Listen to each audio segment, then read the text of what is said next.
Welcome, listeners, to this week's episode of Unexplained Legends. I'm Roger O'Sullivan, and with me, as always, is Denis, sunny side up, Len. And together we are the Unexplained Legends. Question for you, Raj. Do you have any idea what any of those egg things mean when they ask you at American diners, that we frequent? They say, "How do you want your eggs? Over easy?" Do you know what they mean? I don't. Yeah. Okay, give us a run through. What's over easy? Oh, you want to know? yeah. Yeah. So over easy, I believe, is when you fry an egg. Okay. Oh, yeah. Okay. Let me write this down. Okay, now because I'm a bit worried that you might not fully comprehend this, so I'll go slowly. You fry an egg, and when it's about halfway fried, you flip it over, and you fry the other side of it. So it's over easy, All right. Okay. Sunny side up. Sunny side up is where you fry it, and you never flip it over. So you never flip the egg, and that you either heat it through, or what I would do is you'd scoop some oil onto the top to kind of to cook the top as well. Is that what you do? Is it? Yeah, that's what I do. Okay. I'm quite the a lesser comedian would say something like, "Look at Gordon Ramsay over here, huh? With his big egg." Hey, listen, it's one of the most standard ways to cook an egg. Can I also poach an egg? Yeah, I can. Can you poach an egg? Yeah, I can. I don't get all these people's big fuss where everyone's like, "Oh, I can't poach an egg," but it's like, come on. All you need to do is go to a restaurant and pay them to do it. It's simple. That was going to be my next question, but it's over now. Another thing I've noticed as well, Raj, don't know if it's affecting you where you're living, but the flies are back. The summer flies are back in London. No flies here, man. No flies on me. No flies. Flies on me. Do you open your windows, though? No. Okay, why would I do that? Then they can't get in. What do you expect them to do? Book an appointment? It is. Listen, I don't have any problem with flies. Knock on wood. Now, are you really being hit hard with flies? Are you? Open the windows and they all come in. Which I just think it's life, isn't it? Do you know, sunny all day out. Why are you Popeyeing your lips? Is all I can say. Because what I'm thinking, Denis, is when we lived together. Yeah. We together had a big fly problem. Yeah. And I think that the blame, not that there was any blame, but the potential blame for the flies, I think whoa. I mean, honestly, but just enter that sentence for some sort of sneaky, slimy awards. That's unbelievable. Not that there is any blame. No, there was. But I feel like there was a tacit acceptance that maybe it was a 60-40 my fault. No, there wasn't. When was there ever a tacit acceptance? I feel like there was at least a thought that it was both of us. But now we know who the real fly man is. Personally, the fly situation, I thought, was coming from the bins that were down below us. Oh, really? Do you think so? Hot weather, yeah. I think I'd hate to see the things that you thought I blamed you for. I'd say there'd be a desperate list. Well, what about that? What about that big letter that you had? That you said that was from the council, the so-called anonymous letter, where you said to those living in this flat, right? Well, I didn't write it, and there was only two people in the flat, Denis. With names starting with R. Yeah, that they should be aware that maybe their foods that they're leaving out are attracting flies. Well, how just to get us on to the next point, right? Quickly away from that, right? But it is a nice segue, I think, right? Jobs now at the moment, right? People split them up, right? I heard one of the most horrific things. I was at a wedding over the weekend, right? I won't name the guy, right? But I'm friends with him, and I was sitting down and we're having a chat with him, and we were talking about how, like, when you move in together, like as a couple, you get used to each other, you have to see what the other person is doing and blah blah blah, and you find an equilibrium, right? Mm-hmm. And then we're talking about and then this is exactly it. Then we're talking about like jobs and stuff that people do, right? Yeah. It's 2023, and this man said to me, right, who is married and is having a kid pretty soon, he said, "In my house, right, we have pink jobs and we have blue jobs." And in my house, we also have blowjobs. There you go, Rod. The pink jobs and blue jobs. Rod, you live on your own, man. Yeah, I know, but I've been doing yoga, Denis. You're looking awful limber. I something about. That's knocked all my guitars over.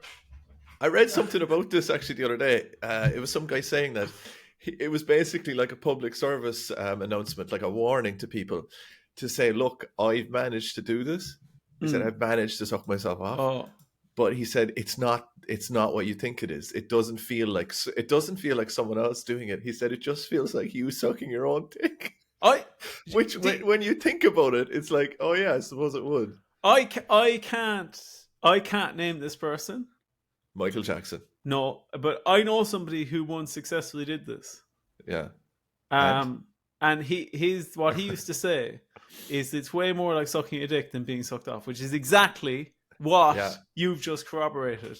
Yeah. In your own research, which said with somebody else. So now that we've both done it to ourselves, we can confirm. Yeah. But for me, I still love that. I still thought that. Well, yeah, I mean, it's going to suit some people, but it's just not my ball game, really. I think, to be honest, I just think it's a really, it's an achievement in itself, anyway. Regardless, you have to say that. Is it actually possible? Like, or for everyone is what I mean. Though. No. What do you think? What are the parameters like? I think you need. Like, why can't you do it? Why can't I do it? Yeah. My back's too stiff. My back's way too stiff. It's way too stiff. I picked up a lot of injuries when I was younger, and I can't. My back's too stiff now. But I'll tell you, it's not that there's too much distance to travel. If you're thinking that. Yeah. No one was thinking that. No one was thinking that. All right. What are we doing this week after that? Well, Denis, smutty interview. Well, well, first of all, I wanted to be, well, actually, I don't know for sure. I was going to say, let the record show that you brought up the self-sucking, but I don't know if you did. So I won't say that, right? But what I was going to say is that this episode, right, we maybe shouldn't have started this way, because I didn't tell you this, but last week's episode, that was the first episode ever that my dad listened to. No way, he listened to it. Yeah, because my sister mentioned to him that we'd done an episode on Fatima, and my dad, super religious, had to listen to it. What did we say? Did we say any awful things? The one thing that stuck out to me is the idea of Mary being in a G-string. Oh, you did say that. I did say that. I had a fitting kind of horrible reaction to it, so maybe that balanced it out. Yeah, but apparently he listened to it grinning ear to ear and came away from it being like, geez, he's actually much more religious than I thought. Oh, so he was happy that you still have one foot in the religious grave for some reason. Yeah. Have you gone more religious lately? Are we doing another religious episode? Yeah. We actually are. What's after happening you? We are. We're doing another one. We're doing the Passion of the Christ. No.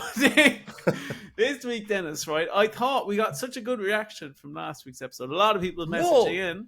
What? No, we are not courting the evangelical Christians, all right? No, that's not happening. No, we're not. We're courting Catholics, okay? So, we got such a good reaction. A lot of people messaging in as well. Your friend and mine, Marty Gleason, great comedian, she messaged in saying that was called the monthly Jews, the thing of the little letters. Yeah. You see, I'm going to get a box of them somewhere. For anyone who didn't listen to the last episode, I was just trying to figure out what this thing was, where it was a box of envelopes. Someone in the housing estate would be selected as a person that would go down and collect it door to door, and each house would put money into it, and then you give it to a priest. But it was monthly, was it?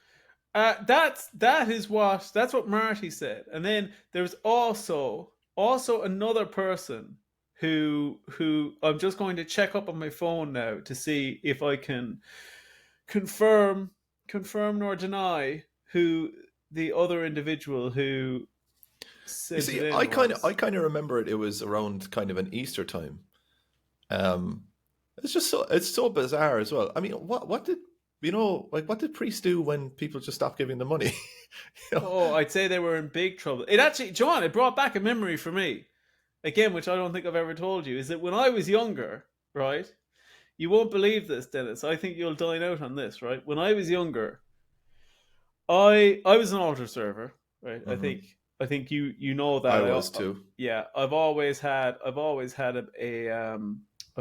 kind of a showy side to myself.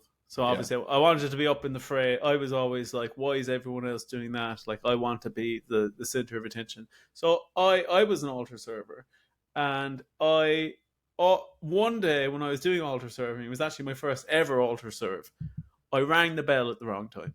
Ah, scandalous, terrible. Right. And again, there were giggles. Can you just explain that, like how grievous that is to our international audience or non-practicing Catholics? So I would have been probably about 10 at the time. So keep in mind, 10 years of watching Mass, 10 years of attending Mass, and the bells rang it 3 times, right? Now, I can't fully recall the times. One of them is definitely when the priest puts up the blessing Eucharist. of the communion. Yeah.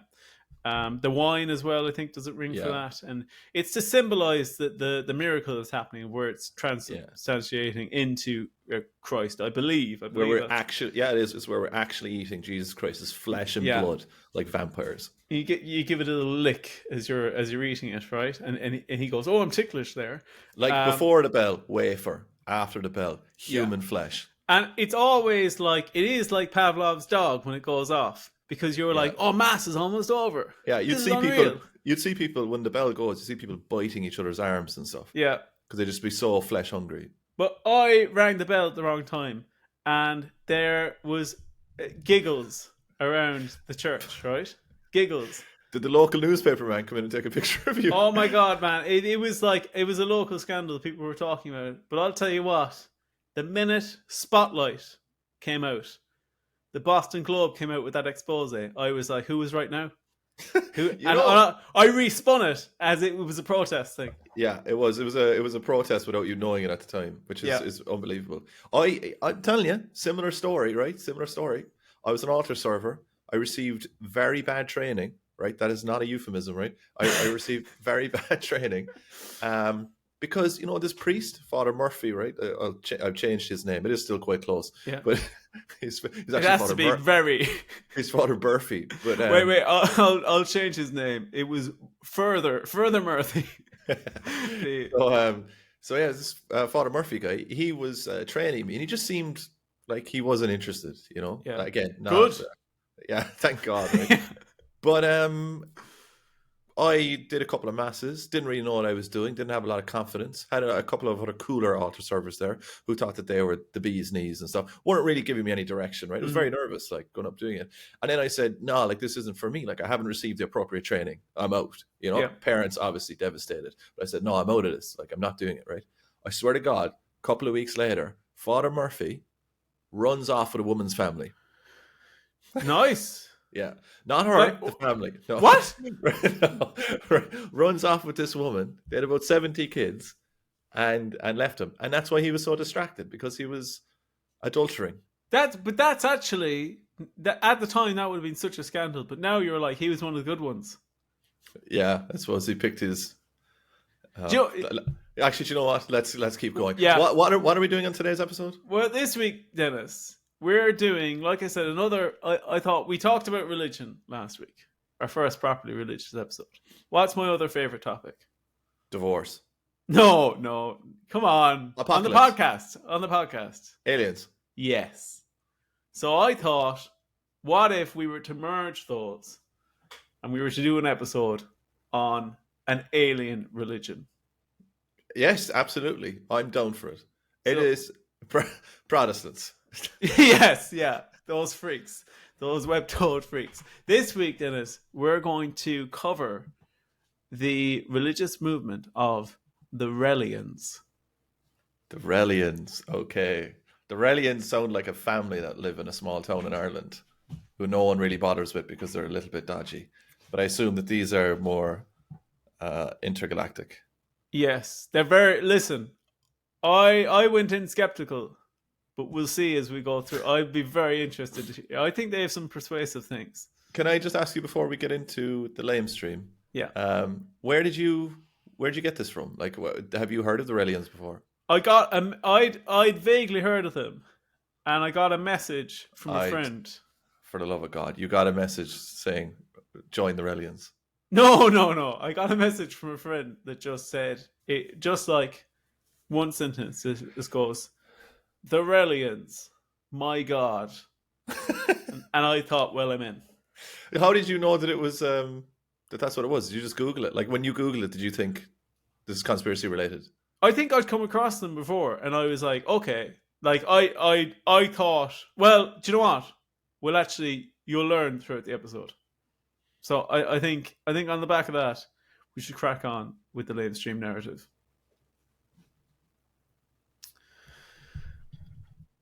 Claude Maurice Marcel Averahan, born 1946 in Vichy, France, had an eventful youth.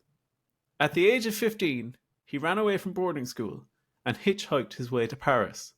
There, while busking, he caught the eye of a young talent scout who signed him to a record deal, which resulted in a string of minor hits.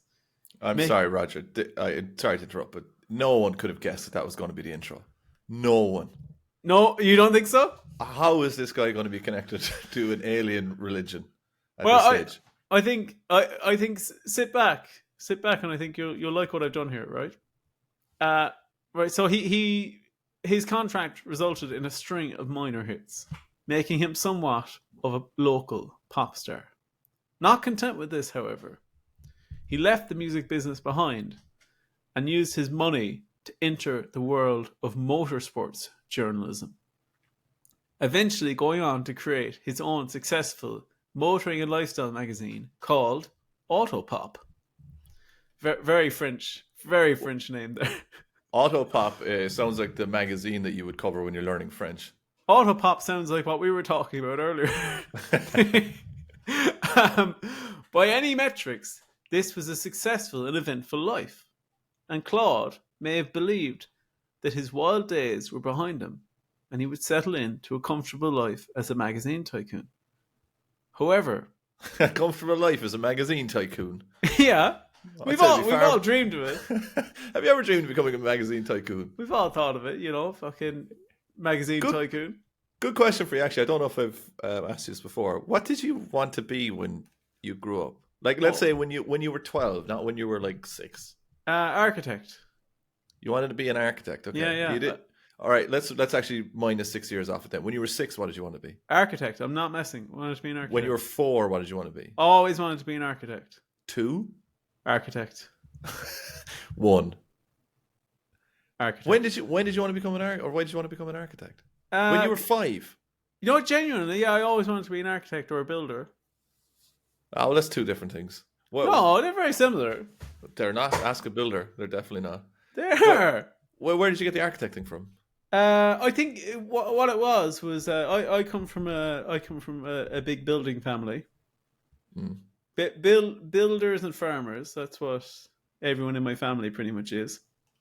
And if I'm being honest, I probably said I wanted to be a builder, and I did want to be a builder, and I was obsessed with Lego, and I had those kids like building sets.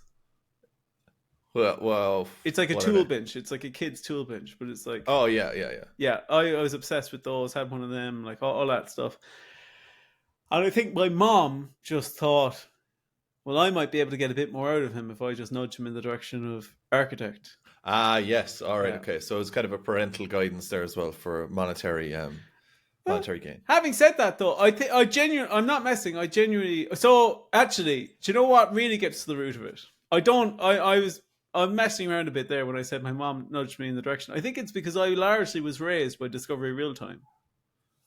Yeah, that would make sense. And I was just like, I constantly used to watch like reruns of Grand Designs, and Joe, the builder guy from Garden Force. It's Charlie. Oh no! Wait, I think it's something else. No, it's like Tony. No, Charlie's the woman. Yeah, with Charlie Allen, and is it Tony? Must be.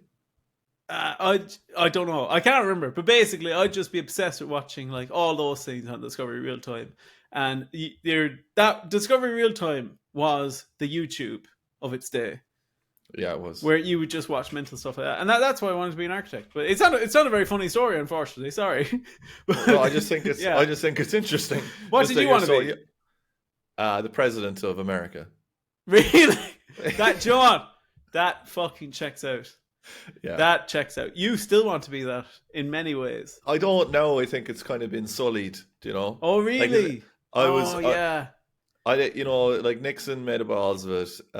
Like Reagan was great, obviously. Yeah. The office is Uh, a bit below you now, is what you're saying. yeah. Yeah. I just think, you know, a couple of lads there came in. It's just not for me. And plus, That, you have to be like 80. So that is I'm not so, 80. that is such a wildly you thing. You know, like I looked it up and I was disappointed because you have to like be The from there to be president. Yeah. natural born American. Yeah. I really think that, that just explains so much about you. Why? What does it explain about me? It's just like from day one, the first job you wanted was most powerful man in the world. Like, I mean, when you put like day one, just day one. Yeah. What did I want to be? Oh, you know, a kind of a relatively well paid, like building designer. Okay. Oh, bit uppity. What do you want to be? I wanted to be the fucking most powerful man in the world. But it's because of cartoons and stuff when you were younger. That's what did it to me. So it was like X-Men and like this other program called like I can never remember it. Botmaster. If anyone out there is, my brother's a big fan of Botmasters. Botmaster's great. Anyway, we've got completely off. Where are we? Okay, Dennis. Right, to move away from that, I think that I'm glad you said the president thing because I actually think that you and this guy, I think there would be a kinship there. Of Claude Maurice Marcel Vorahone. Also, I apologize for mispronouncing all the French names in this. Okay, they're fine. Right, they're French. right. They don't care. Okay, so he thought, like I said, he thought he was going to relax into, you know, the usual standard life as a magazine tycoon. Okay. Yes, we all know it well. Yes. However, that was before he was visited by an alien in 1973. Oh man, don't you hate that? Yeah. You're going about your day. You're going one way, you're zigging. Oh my god. All of a sudden you're zagging. Oh my god. Like, so little green man with like fucking like eyes all over himself comes down and you're just thinking, well, I didn't expect this. Here we go. You know, time for a career change. So on December 13th, Dennis, 1973, while hiking up a secluded path within a French volcanic crater, an extraterrestrial being descended from the sky and greeted Claude in French. Bonjour, he said, before telling Claude that he had come down specifically to meet with him with the express purpose of telling Claude that it was his job to spread his message among the people of Earth. So I'm just thinking about this now. This sounds very like a kind of a Jesus moment, doesn't it? Well, it's funny you mentioned that. Yeah. It's funny you mentioned that. So are we going to draw some comparisons later that maybe Jesus is an alien? Put a pin in that, okay? Okay. Put a pin in that, because that you'll definitely need to pull that pin out. I have a genuine question for you, right? Like, yeah. I want you to answer this genuinely. If you were visited in a cave by a legitimate alien who wanted you to spread religion, right? Considering you have a job, relationship, friends, you know, like you've all these other things going on, right? What would happen if you just ignored him? If you just said, yeah, no worries, right? I'm definitely going to do that. I'm definitely going, because where else is he going to visit you? Like, what if you just continually ignored him? What could he do? Well, I'll tell you. Okay, two things. So one, this isn't really in the spirit of your question, but the first one is, I reckon that they pick their people. Okay, so they've done background checks and stuff. Yeah, they know you're likely to do this. The other thing I would say is that I know me, right? And I would tell them, I'll totally do that. And I would have the intention of doing it. But they'd be like, why aren't you doing it? I'd be like, I'm swamped this week. You'd wake up in a sweat one night. Yeah. I need to get the council tax paid. There's something wrong with the bins. And they're like, but you need to be spreading. We're going to be coming down in a few years' time. You need to be spreading your word. And I go, relax, okay? It's not, our timelines aren't matching up right now. I think if you walked into the cave instead of him, there's a good chance that religion might never be founded on Earth. I'd say I'd be swinging around. I'd be walking back out there. I'd go, no, you're grand. Whistling. Yeah. Didn't see anything. Right. So then Dennis, right? So he asked him to spread the word, his word to the people of Earth. And they wanted to spread a message of peace, love, and ancient aliens. Wait. Stop that now. They did not say that to him. They didn't say, Claude, je suis alien. You have to do peace, love, and ancient aliens. What did he actually say? They broadly did say that. I've condensed it for the sake of the podcast. Okay. But they broadly did say that, right? And unlike me, Claude agreed instantaneously to spread this message. And he almost immediately changed his name to Rael, or a accenty thing, E-L, right? Silly different language thing, yeah. Yeah. So he changed his name to Rael in order to show his devotion. And thus, Raelism was born. And is that the name of the alien? No. Where does he get that name from? Good question. I'll be honest with you, that's a good question. Some of the things that don't strike you to... Will I look it up? Yeah, I do. Okay. Look. I'm sure it has some sort of significance. It's not like... And he changed his name to Siobhan. No significance whatsoever. I accidentally typed in realism by mistake, which it's not that. So realism It might be difficult enough to look it up. And it's still French, I assume, is it? No, I don't think it is. Spanish? I don't know. Well, Joe, I'll be honest with you. I don't know. I'll Google what does rel mean. You're going to be able to find that little thing on your keyboard. Oh, I just copy and pasted it. I'm now trying to think about what Real Madrid means. So I've just been saying it for years. That's royal. But this one is it's derivative of Israel. And it means people of God. Okay, all right. Okay. So Israel and then Rael. Okay. All right, okay, great. So people of God. Yeah. And did the aliens suggest that to him? Like, were they workshopping names, or I'd say Claude decide? I think he did like a biblical name generator. Okay. Nice. Just checked one of those up online in 1973. All right, so can we just summarize this for a second, right? So this is a guy. Was born in 1946 or thereabouts. Yeah. Well remembered. He went on to have a couple of minor pop records after being signed busking, right? Which, to be honest, right, I know there's people listening to this podcast who busk, right? This is not the sign, all right? Stop busking, give up. You will never be signed. Start a religion. But for the sake of all of us, stop busking. And then we have then he went off and he got sick of that, and he set up a motorsport magazine somehow called Autopop. And then he went for a walk when he was a millionaire. Obviously, had done everything at this stage, was probably quite bored, and walked into a cave. And there is an alien in there. And he says you have to found a religion. Is that what happened? He didn't walk into a cave. He was in a volcanic crater. It's in a volcanic crater. Also, I have such trouble with the word crater. Even when you say it especially. Because in Ireland speak, it means something completely different. Oh, you poor volcanic crater.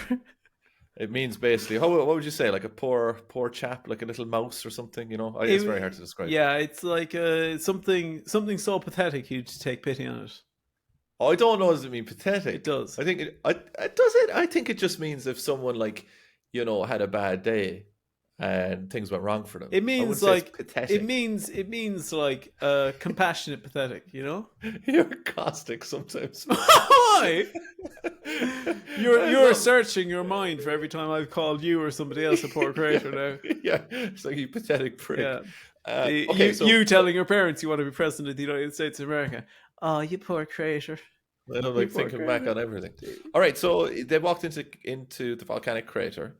Yeah. And here's this guy. To be honest, man, if I walked into a volcanic crater and something appeared, I'd be thinking demonic straight away. What's it doing living in there? It's not living there. It's beamed down. Oh, beamed. Okay. You have some of your preconceptions are hilarious.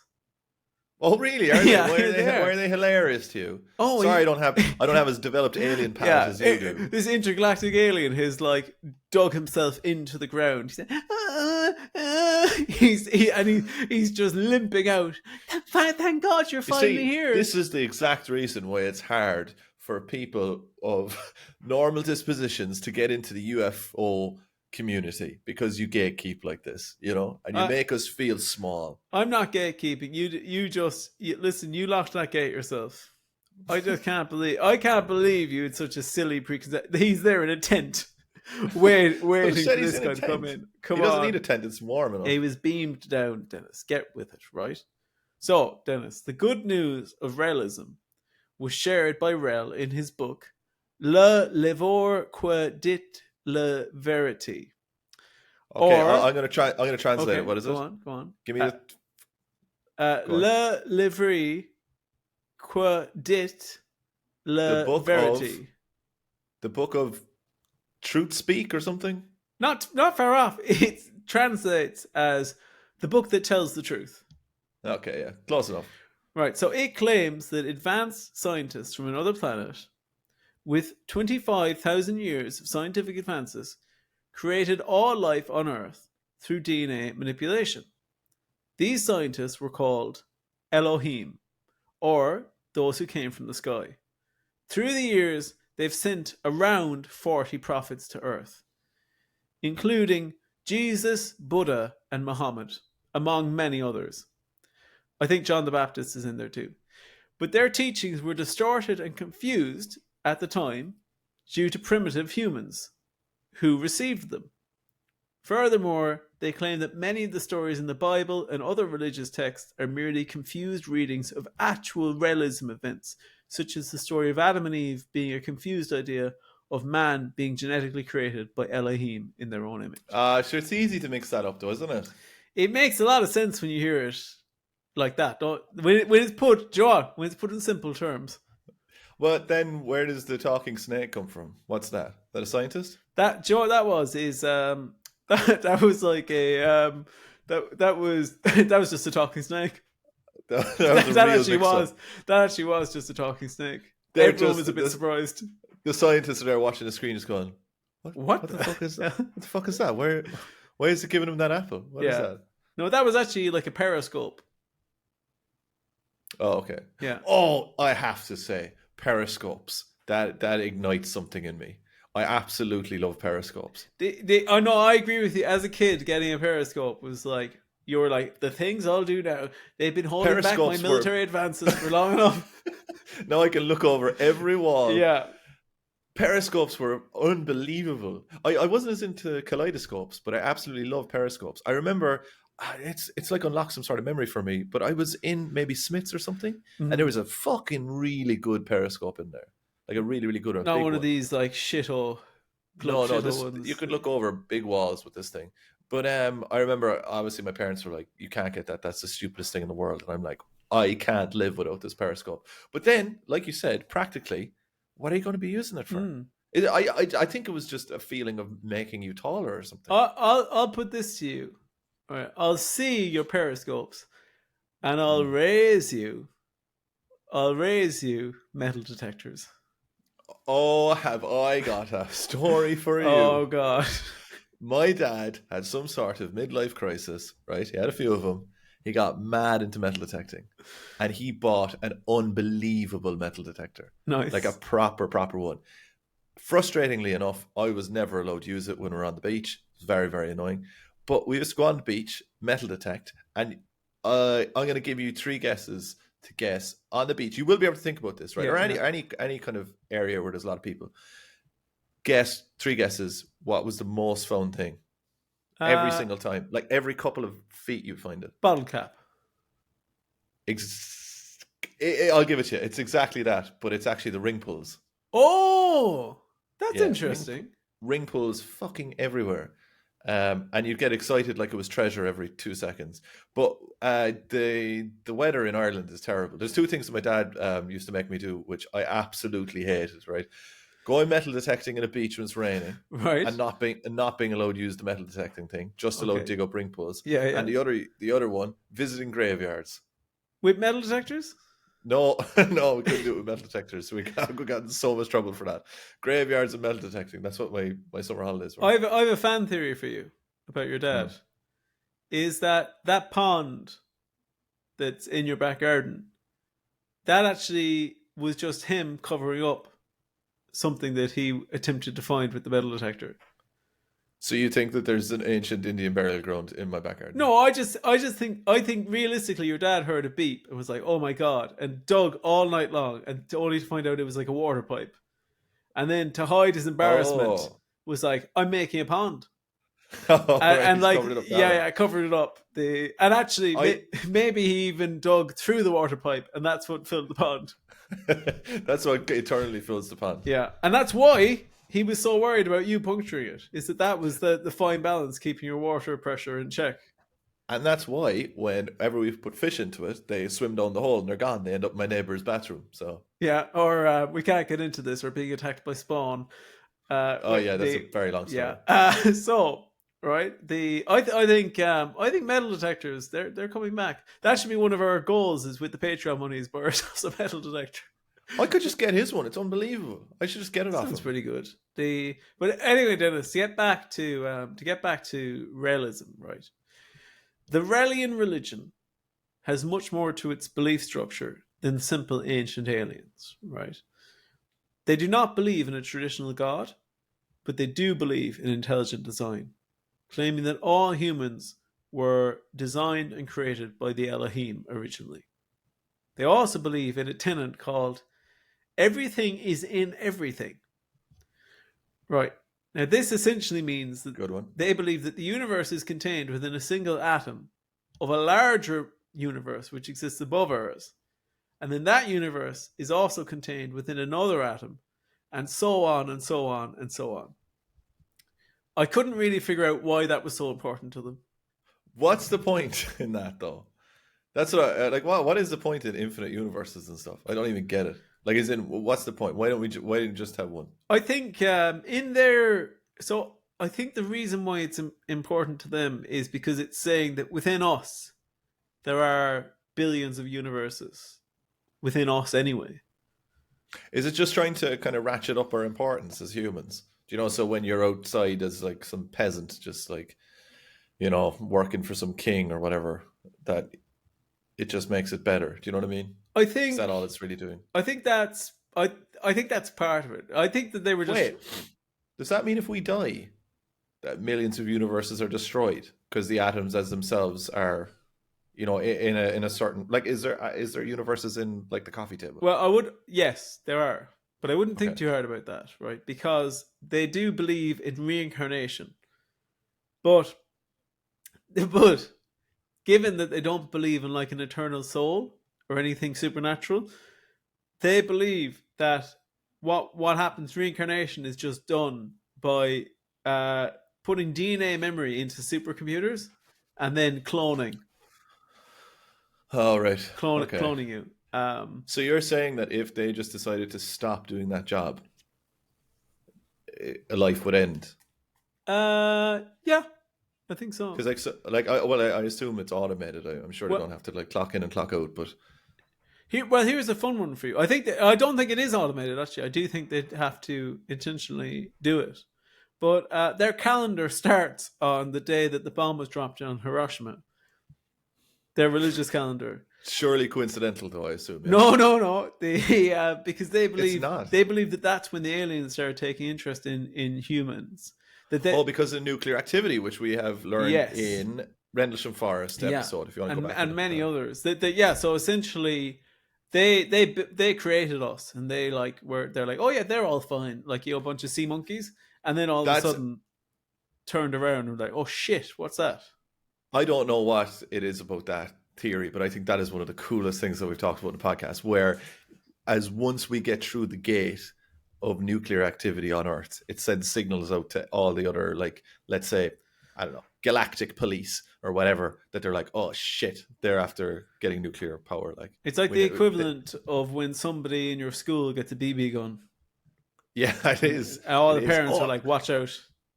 Did you ever have one person who like would just go crazy on them? Like, they'd get everything. They're like, oh, I got this BB gun from Croatia. I knew a fella, he got a shotgun BB gun, and he shot his brother in the eye with it.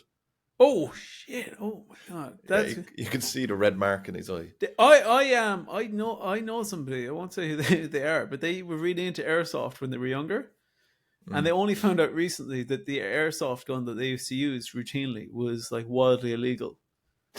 Because they'd like bought it at like some kind of convention thing, and loads of parts of it had been replaced with metal parts, and apparently it is illegal to do that. Do you know the way they say that, like, you know, games and stuff, they don't have any effect on kids and, you know, shooting and all that kind of stuff, right? I'm going to say right now, right on this podcast, right, don't tell anyone. Yeah. But I think it might have had a little bit of an effect on me. I think I didn't want to kill anyone, but I may have wanted to use a gun. You didn't want to kill anyone, but you did want to shoot them. Yeah, hence, you know, your fascination with BB guns. Yeah, Nerf guns as well. I think that they were a happy medium. Nerf guns for me, though, for some reason seemed out of reach. They were almost like too upmarket for me or something. Really? No, I think I remember being able to convince my mom of getting me a Nerf gun because it was in Aldi. Yeah. And I vividly remember her on the way home seeing my glee of, like, you know, taking it out of the packaging and stuff. And I remember her like just being in immense fear of like, what have I done? I have a thread through all of those things with like Nerf guns, Super Soakers, and Nickelodeon. Oh yeah. Oh, Super Soakers. Thank God. Like, that's one of those things that you're like, Mom, why can't I have a Super Soaker? It's like, oh, because you'll freeze to death in the Irish summer. It's like, oh yeah, that makes sense. That does make sense. It's not not what they show on the ads. All right, so where are we at this stage? So we're just talking about their kind of commandments, is that the moment? Yeah, everything is in everything. We're up to reincarnation and cloning, right?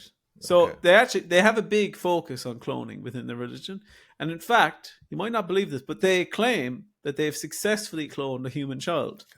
Sorry, can you repeat that bit there? Where you said you might not believe. You might not believe this, right? But they claim that they've successfully cloned a human child. Although, okay, but wait, shouldn't they be able to do that? I thought they created us. No. Like, as in, they're not saying Elohim have done that. They're saying the church have done this on Earth. Yes, recently, as in like, okay, as in like, this is one of their scientific discoveries. But Denis, to be fair, just to add a bit of balance, some people do question that. Yeah. Do you think that very large country that I won't mention, but very, very powerful and a massive world power now, do you think they've cloned someone? No, they're actually very anti-clone. Yeah, I mean, they'd say that though, wouldn't they? Like, you'd say like, oh, I'm not into cloning. And then all of a sudden you turn around and it's twice the population. That particular country, if we're thinking about the same country, yeah. I think, if we are, population's not one of the problems they have. No, I suppose not. But what if they wanted a better population? Like if they needed some soldiers really, really quickly in a way that they wanted them perfect, you know? I'd say they have it. Do you think they're fine? They don't need any more? Yeah, I listen. I think the last thing they need is cloning. Okay, so you're saying they're almost going to declone the population? I think they could do it. Like, I think they could. I agree. I think that. I just think I actually think. Go on. But conspiracy-wise, right? It goes to show, like, if there's technology that's possible out there, yeah, it'd be silly as a government of some big world power, right? No matter how many people you have, to not say, look, we better. Even we'll say no, but we should research that because obviously someone else is going to do it, right? I don't know. It's getting a bit off topic, but there's a lot of people think that it's possible that but the benefits of cloning aren't actually cloning. Like, the benefits of cloning are stuff like getting stem cells and like organs and stuff like that. So if anything, what friends? Maybe, but I think that those kinds of benefits. I think that any of the benefits that you get from cloning could be just as well served from like just getting it from the general population. If you had a big population. Are you telling me so that you wouldn't watch a reality TV show called Clone Wars, where there's 100 of clones of this guy? Spelled with a Z, of course. Obviously. And they're all trying to date one woman. No, they're not. Well, yeah, they could do that too. But they're whittling them down. So they if they don't do tasks, pretty simple tasks, then they get killed at the end of it. Until you have the winner at the end. I would tell people that I don't watch that kind of trash, but I probably would watch it with a Yeah, it would be a VPN or big something. setup. Yeah, I'll be honest with you. But the Raelians, Dennis, right? I think they'd probably take issue with that. They're very big on cloning, and they wouldn't like the idea of all their clones fighting it out.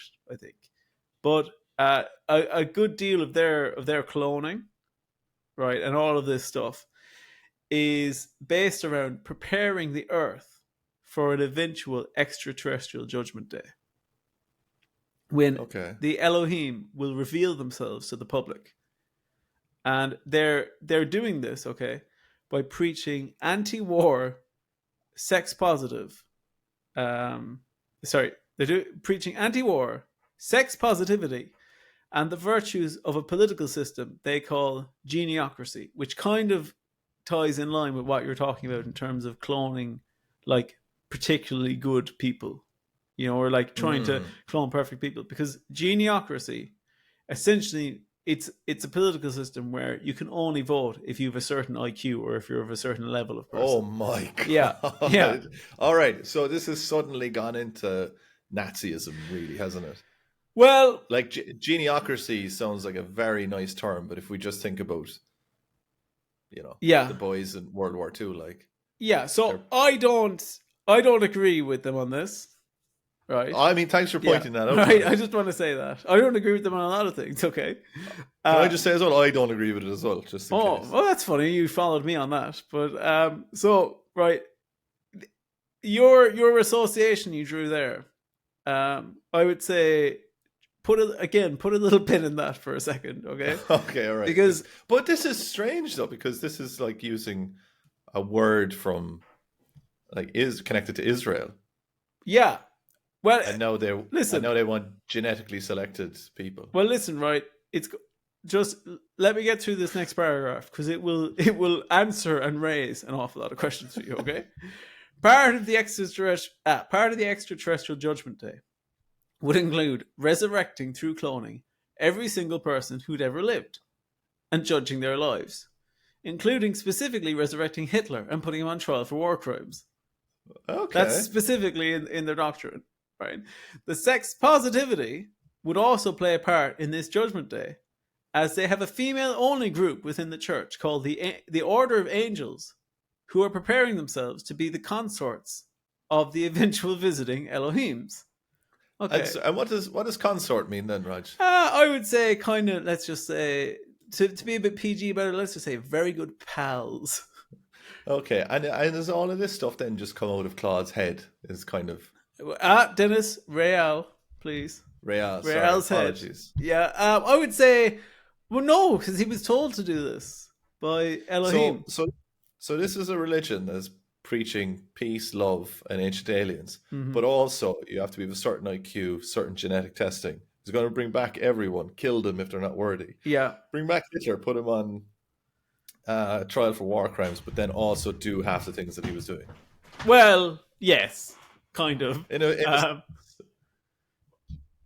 no, not even in a sense, literally. Literally, yeah. Well, the final part of the plan you might find even more interesting, is that they need to create an embassy for extraterrestrials on Earth, which Raelians believe needs to be built in order to fulfill the prophecies of their judgment day.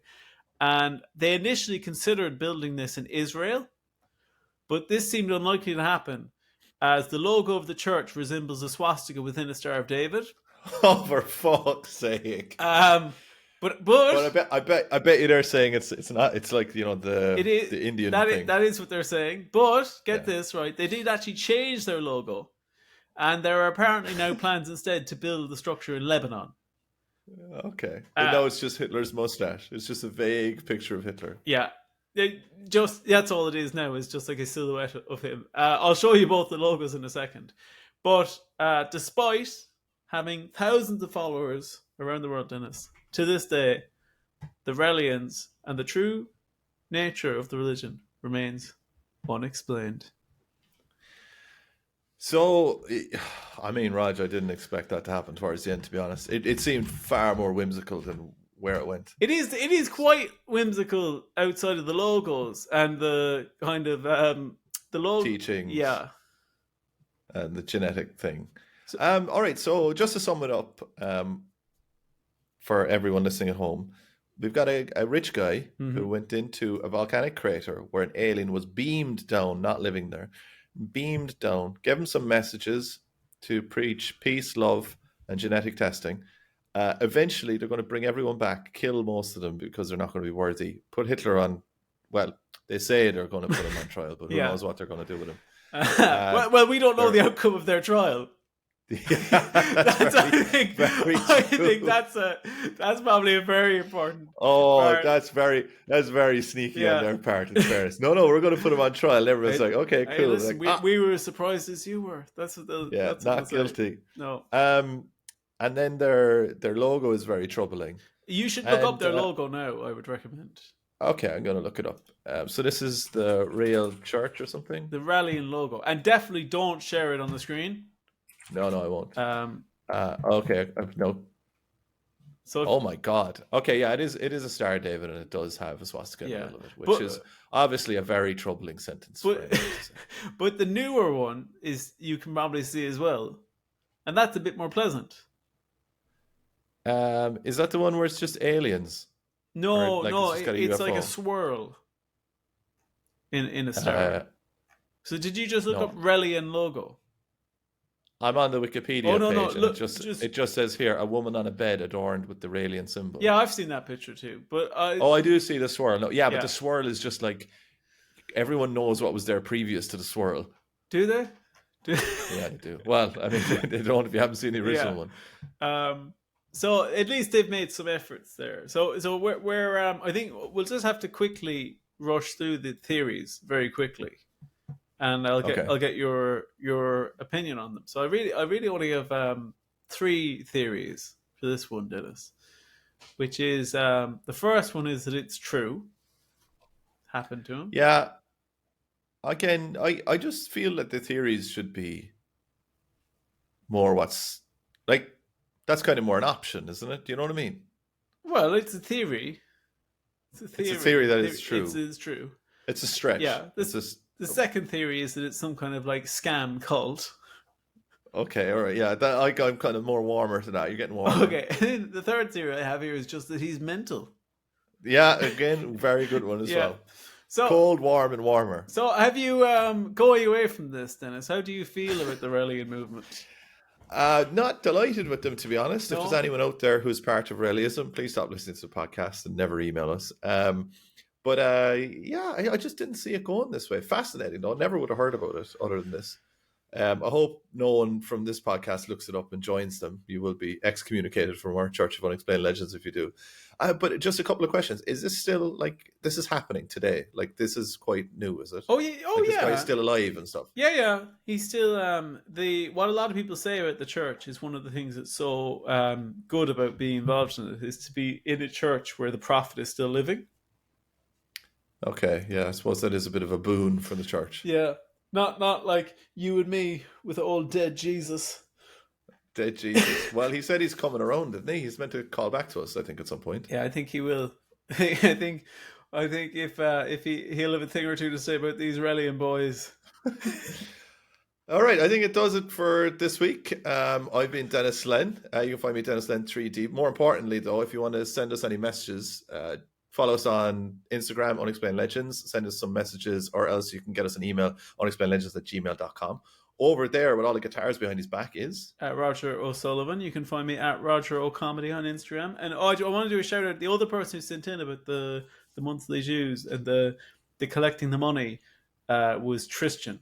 All right, Tristan. I can never say his name right. Thank you very much for sending that stuff in. If you got any messages, send them in to us. The other thing I want to mention as well is twofold. Is we're about 10 5-star reviews away from 100 on Spotify. Please make my dreams come true.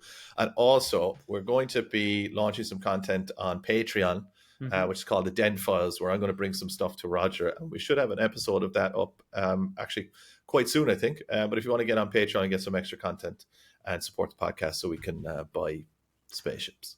Yeah, and so I need a new laptop, and we want to buy a metal detector, so definitely please subscribe. On the back of that, I guess we'll just say, love you. Bye.